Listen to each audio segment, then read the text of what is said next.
വ്യക്തികളും ഏതെങ്കിലും ഈ ഒരു കാറ്റഗറിയിൽ വന്നേക്കുന്ന ആൾക്കാരായിരിക്കും. ഒന്നെങ്കിൽ ജോലി ചെയ്യുന്നവരാകാം, അല്ലെങ്കിൽ ബിസിനസ് ചെയ്യുന്ന വ്യക്തികളാകാം. അതല്ലാന്നുണ്ടെങ്കിൽ വീട്ടമ്മമാർ ധാരാളം പേര് ഈ ഒരു പ്രോഗ്രാം അറ്റൻഡ് ചെയ്യുന്നുണ്ടാവാം. സ്റ്റുഡൻസ് ഉണ്ടാവാം, ഗവൺമെന്റ് എംപ്ലോയീസ് ഉണ്ടാകാം, റിട്ടയർഡ് പേഴ്സൺസ് ഉണ്ടാവാം. നമ്മുടെ സമൂഹത്തിലെ പല കാറ്റഗറി പെട്ടേക്കുന്ന ആൾക്കാരാണ് നിങ്ങൾ എന്നെ കേട്ടുകൊണ്ടിരിക്കുന്നത്. അപ്പൊ നമുക്കെല്ലാം തന്നെ ജീവിതത്തിൽ ഏറ്റവും കൂടുതലും ആഗ്രഹിക്കുന്ന ഒരു കാര്യമല്ലേ പുരോഗതി? ആണോ അല്ലയോ? പ്രോഗ്രസ് ആഗ്രഹിക്കാത്ത ആരെങ്കിലും ഉണ്ടോ? നിങ്ങളൊന്ന് റെസ്പോണ്ട് ചെയ്യണേ. ആഗ്രഹിക്കുന്നുണ്ടോ? ഉണ്ടെങ്കിൽ തീർച്ചയായിട്ടും നിങ്ങളുടെ ജീവിതത്തിൽ പ്രോഗ്രസ് ഉണ്ടാക്കാൻ പറ്റുന്ന ഒരു ഓപ്പർച്യൂണിറ്റിയാണ് നമ്മളിവിടെ ഷെയർ ചെയ്യാൻ വേണ്ടി പോകുന്നത്. നമുക്കിവിടെ നോക്കിയാൽ ഒരു മനുഷ്യനെ സംബന്ധിച്ച് അദ്ദേഹത്തിന്റെ ബേസിക് ആയിട്ട് വേണ്ട 3 ക്വാളിറ്റീസ് ആണ് നിങ്ങൾക്ക് ഇവിടെ കാണാൻ പറ്റുന്നത്. അല്ലെങ്കിൽ ഏറ്റവും പ്രൈമറി ആയിട്ട് വേണ്ട 3 നീഡാണ് ഇവിടെ കാണാൻ പറ്റുന്നത്. അതിൽ ഒന്ന് ഏറ്റവും പ്രാധാന്യമുള്ളത് ഹെൽത്ത് ആണോ അല്ലയോ?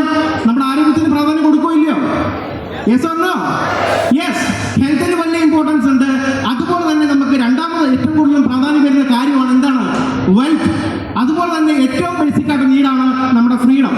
ഈ ഒരു 3 ഘടകങ്ങളും നമ്മുടെ വ്യക്തി ജീവിതത്തിൽ നമ്മൾ ആഗ്രഹിക്കുന്ന അളവിൽ നമ്മൾ എൻജോയ് ചെയ്യുന്നുണ്ടോ ഇല്ലയോ എന്നുള്ള കാര്യം സ്വയമായിട്ട് ഓരോ വ്യക്തികളും ഒന്ന് പരിശോധിക്കുക.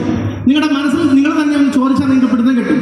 ഈ ഒരു ഹെൽത്തും വെൽത്തും ഫ്രീഡവും ഒരുപോലെ നമ്മൾ ആഗ്രഹിക്കുന്ന അളവിൽ ഈ ഇരിക്കുന്ന 90% ആൾക്കാരുടെയും ജീവിതത്തിലേക്ക് വന്നിട്ടില്ല എന്നുള്ളത് എനിക്കും ബോധ്യമുള്ള കാര്യമാണ്.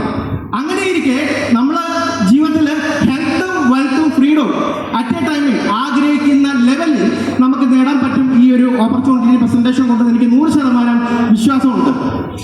ഇവിടെ നമുക്ക് നോക്കാം, ഒരു മനുഷ്യനെ സംബന്ധിച്ച് ജീവിതത്തിൽ വരുമാനം സമ്പാദിക്കുന്ന ഘടകങ്ങൾ എന്ന് പറഞ്ഞ 2 കാറ്റഗറി കൂടെ ആയിരിക്കും. അതിൽ ഒന്ന് വന്നേക്കുന്നത് ജോബാണ്, 2 വന്നേക്കുന്നത് ബിസിനസ്. ഈ 2 തലത്തിൽ കൂടാണ് നമ്മളെല്ലാവരും ജീവിതത്തിൽ വരുമാനം സമ്പാദിച്ചുകൊണ്ട് ഇരിക്കുന്നത്.